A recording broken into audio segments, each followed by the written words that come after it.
ఓం శ్రీ గణేశాయ నమః. శ్రీమాత్రే నమః. శివాయ గురవే నమః. శ్రీకృష్ణ పరబ్రహ్మణే నమః. శ్రీరామాయ నమః. శ్రీ గురుభ్యో నమః. నారాయణం నమస్కృత్య నరం చైవ నరోత్తమం దేవీం సరస్వతీం వ్యాసం తతో జయముదీరయేత్. సచ్చిదానందరూపాయ విశ్వోత్పత్యాదిహేతవే తాపత్రయ వినాశాయ శ్రీకృష్ణాయ వయం నమః. ప్రియ భగవద్బంధువులారా, మన మోహనవాణి ఛానల్ ద్వారా శ్రీ నారాయణ భట్టతిరి ప్రణీతమైనటువంటి శ్రీ నారాయణీయ కావ్యాన్ని వింటూ ఉన్నటువంటి భక్తామతలకు, తండ్రులకు ముందుగా నా యొక్క సాధువాదాలు. ఈరోజు 46వ ఎపిసోడ్లోకి మనం అడుగు పెడుతున్నాం. ఇందులో 42వ దశకం శకటాసుర భంజన వృత్తాంతం.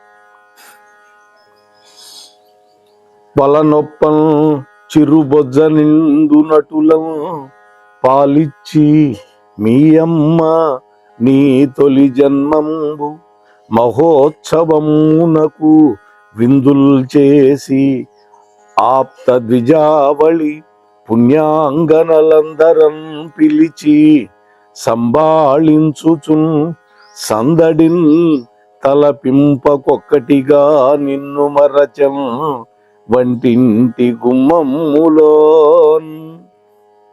ఓ కృష్ణ, నీ మొదటి పుట్టినరోజు, మొట్టమొదటి జన్మదినోత్సవం జరుగుతున్నది యశోదామాత.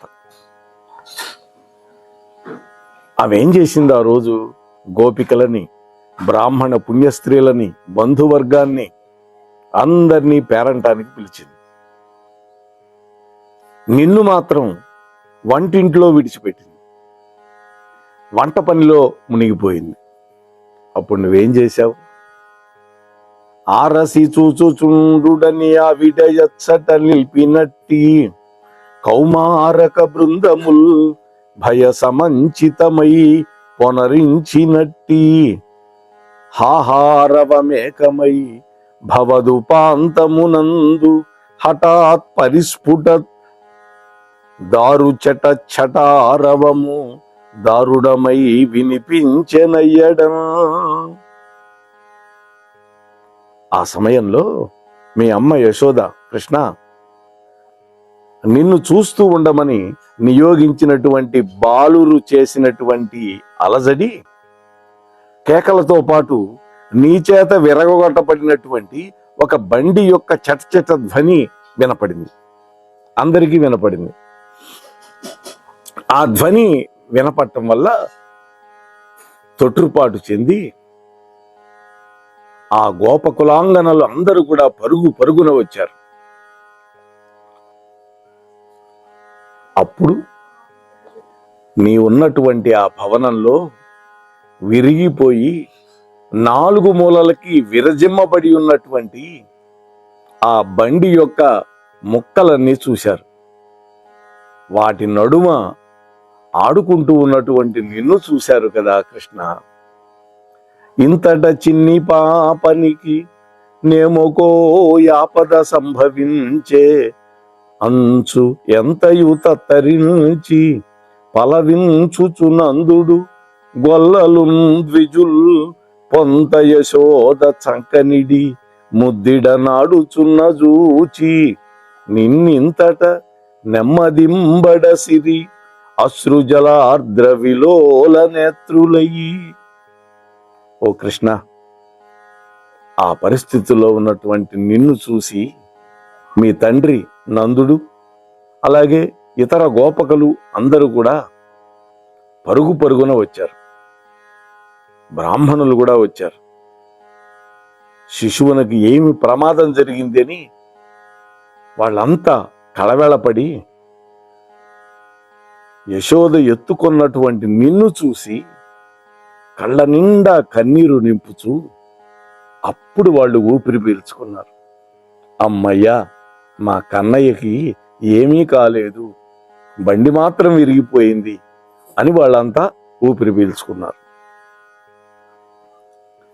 ఇది ఏమేమిది ఎట్టిదెట్టిది ఎట్లయ్యేనాశ్చర్యమీయది శంకింప విశంకటం శకటం ముప్పాట నిష్పాటితమ్మదే కొంచెమును కారణము కనరాదయ్యంగదాయంచు నిన్నెదుటం ముక్కున వ్రేలు పెట్టుకొని అట్లే చూచిరి అయ్యందరూ.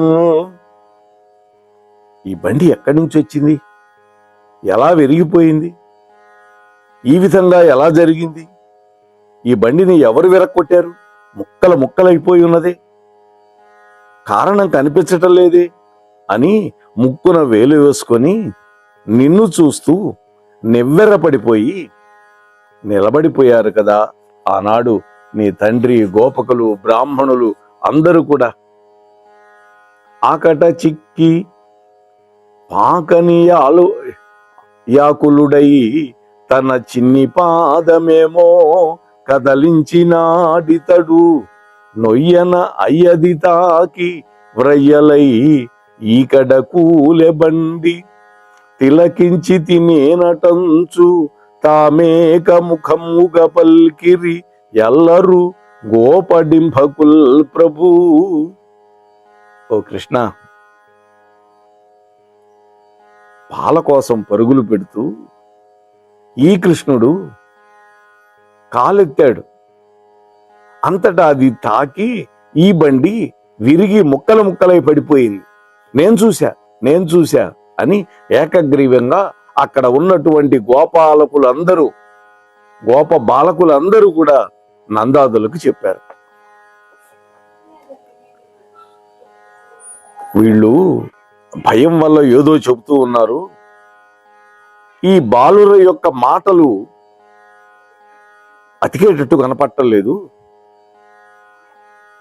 ఈ చిన్న పిల్లవాడేంటి, బండిని తన్నటం ఏంటి, బండి ముక్కల ముక్కలై పడిపోవటం ఏంటి, ఇవేమన్నా నమ్మశక్యంగా ఉన్నాయా ఈ పిల్లలు చెప్పే మాటలు అని పెద్దలు కొందరు, నీ ప్రభావాన్ని ఎరుగనటువంటి వాళ్ళు అలక్ష్యం చేసి పలికారు.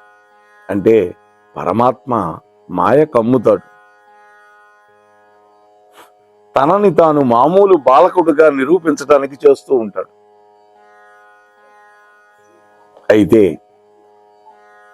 పూతన గతి చూసినటువంటి నందుడు, ఉపనందుడు మొదలైన వాళ్ళు ఇది కృష్ణుడి పనేనేమో అని అనుమానిస్తూ ఉన్నారు.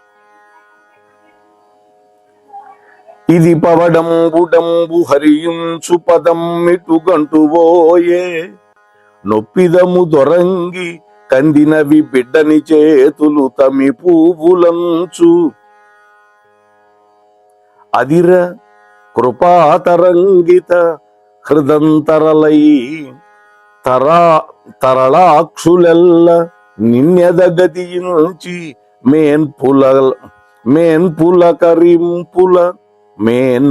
మేన్పులకరింపుల ముద్దులు పెట్టిరి అంతటం. అప్పుడు వాళ్ళందరూ చూస్తే పగడంలాగా ఉన్నటువంటి నీ పాదం, పగడము అంటే ఎర్రగా ఉంటుంది, నవరత్నాల్లో ఒకటి అది.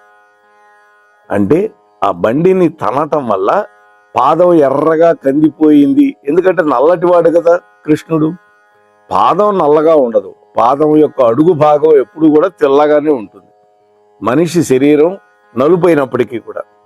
కానీ నీ పాదం ఎలా ఉంది చూస్తూ ఉంటే, పగడంలాగా ఎర్రగా ఉంది. అయ్యో, ఏ విధంగా కందిపోయింది, కమలములు లాంటి హస్తాలు కలిగినవి నీ యొక్క చేతులు నలిగిపోయినవే అని కరుణా తరంగితులైనటువంటి గోపాంగనలు అల్లలండల నిన్ను ఎత్తుకొని వాళ్ళ యొక్క హృదయాలకి హత్తుకున్నారు కదా కృష్ణ ఆ రోజు. అమ్మక చెల్ల చిన్న శిశువప్పురమేసు కృపాతరంగ పాతం ఇటు ఎట్టినంతట గదా యొక్క యొడ్డును బట్టి దక్కినాడిమ్మిటు తెమ్మటంచు నిన్ను నెత్తి కౌ కౌ కౌ కౌంగిట చేర్చి నందుడు అబ్రహ్మగు హర్షంబు వడసే నమ్మెయి నెమ్మెయి పుల్కరింపగన్. నమ్మెయి నెమ్మెయి, చూడండి ఆ పద ప్రయోగం. ఏది ఆ పిల్లవాడిని ఇటివు అని జగత్పతి అయినటువంటి విష్ణువు అంతరంగ కృపా తరంగము ఈ శిశువు నీ కష్టము నుండి ఒడ్డునకు నెట్టింది అంటూ ఉన్నారు వాళ్ళంతా.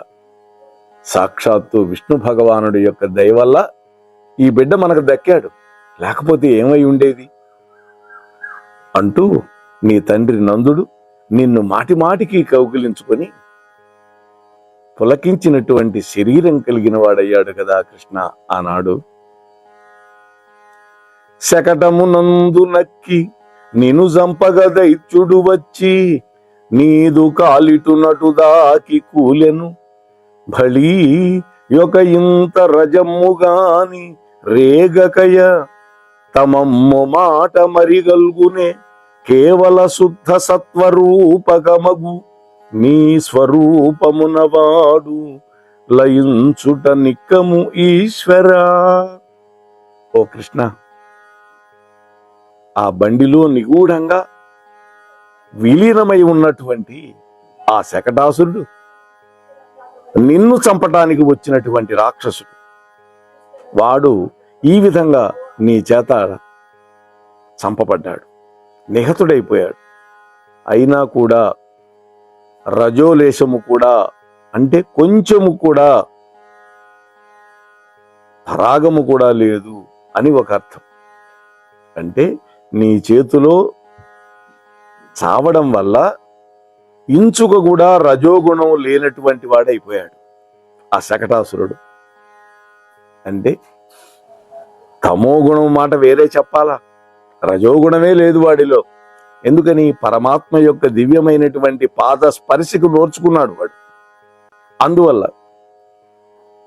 అంటే ఆ రాక్షసుడు శుద్ధ సత్వగుణ మాత్రుడై తత్వైకమూర్తివైనటువంటి ఓ కృష్ణ నీలో లీనమైపోయాడు కదా. ఆయడజేయు భూసుర కులార్చన గోకులమెల్ల నీకు నై చేయు నశేష మంగళ విశేషములను పెను పొందజేసి నీ చేయున పూర్వ బాలక విచిత్ర వినోదములన్ విముగ్ధులన్ చేయుచు ఉల్లసిల్లితివి శ్రీ గురువాయుపురేశ ప్రోవవే. చివరి పద్యంలో మాత్రం తనని రక్షించమని అడగటం మర్చిపోవట్లా. కృష్ణ, మీ తండ్రి నందుడు బ్రాహ్మణోత్తములందరినీ పూజించి వాళ్ళ వల్ల ఆశీర్వాదాలు పొంది అప్పుడు స్వస్థుడయ్యాడు. అంటే అప్పటి వరకు ఆందోళనలో ఉన్నాడు. ఏమిటి ఇటువంటి ఉత్పాతాలు జరుగుతున్నాయి, నా కృష్ణుని చంపటానికి ఈ విధంగా ప్రయత్నాలు జరుగుతున్నాయి అని ఊపిరి పీల్చుకున్నాడు. పిల్లవాడికి ఏమి కానందు. కృష్ణ, నీవు నీ బాల్య లీలలతోటి ఆ వ్రేపల్లియని మోహింపజేస్తూ ఈ విధంగా చక్కగా ఉల్లసిల్లావు కదా. ఓ గురువాయూరు పురవాస, అటువంటి నీకు నా రోగాన్ని మాన్పలేవా స్వామి? పరమ భయంకరమైనటువంటి రాక్షసుడు నిన్ను చంపటానికి వస్తే అటువంటి వాడికి కూడా మోక్షాన్ని అనుగ్రహించావే. తమోగుణ ప్రధానుడైనటువంటి వాడిని సత్వగుణోపేతుడిగా మార్చేశావే నీ పాద స్పర్శతోటి. అటువంటి నీవు నన్ను ఉద్ధరించలేవా ఈ రోగం నుంచి అని ప్రార్థిస్తూ ఉన్నాడు. రేపటి రోజు తృణావర్తుడి యొక్క వృత్తాంతాన్ని మనం చెప్పుకునే ప్రయత్నం చేద్దాం. అంతవరకు వింటూ ఉండండి, వినిపిస్తూ ఉండండి. అయితే పోతన భాగవతానికి ఇక్కడికి కొద్దిగా తేడా ఉంది. వాళ్ళందరూ బళ్ళు కట్టుకొని వచ్చారు. వాళ్ళు వంటల్లో మునిగిపోయారు, విందు వినోదాల్లో మునిగిపోతున్నారు. ఈ కృష్ణుణ్ణి మాత్రం ఒక బండి కింద పడుకోబెట్టారు. చూడండి, ఒక బండి కింద పడుకోబెట్టారు. లేదు, మామూలుగా పడుకోబెట్టారు. ఇంతలోకే ఒక బండి కృష్ణుని మీదకు వస్తూ ఉన్నది. చూస్తూనే ఉన్నారు గోపబాలురు అంతా. అంటే కృష్ణుడిని చంపడం కోసం ఆ శకటాసురుడు అనేటువంటి వాడు ఆ బండిని ఆవేశించి కృష్ణుడి మీదకు వస్తూ ఉన్నాడు. అలా పడుకోబెట్టినటువంటి కృష్ణుడి మీదకి పరమాత్మ చూశాడు, ఒక్క తాపు తన్నాడు బండిని. అది చూస్తూనే ఉన్నారు గోపబాలురు. ఆ మాట చెప్పినా ఎవరూ నమ్మలా. ఎందుకని? కృష్ణ మాయ అదే. ఆ విధంగా కృష్ణ పరమాత్మ దివ్యమైనటువంటి లీల ఇది. రేపటి రోజు తృణావర్తుడి యొక్క వధావృత్తాంతాన్ని చెప్పుకుందాం. అంతవరకు వింటూ ఉండండి, వినిపిస్తూ ఉండండి. ఈ ఛానల్ని సబ్స్క్రైబ్ చేయండి. అంశం మీకు నచ్చితే ఒక లైక్ కూడా ఇచ్చి మీ కామెంట్ పెట్టండి అని మీకు మనవి చేసుకుంటూ ముగిస్తున్నాను. స్వస్తి సర్వేషాం. మన మోహనవాణి కార్యక్రమాలు మీకు నచ్చినట్లయితే వెంటనే ఒక లైక్ చేయండి, అలాగే కామెంట్ చేయండి, ఎక్కువ మందికి షేర్ చేయండి. సబ్స్క్రైబ్ చేసుకోకపోతే వెంటనే మన ఛానల్కి ఇప్పుడే సబ్స్క్రైబ్ చేసుకోండి. ధన్యవాదాలు.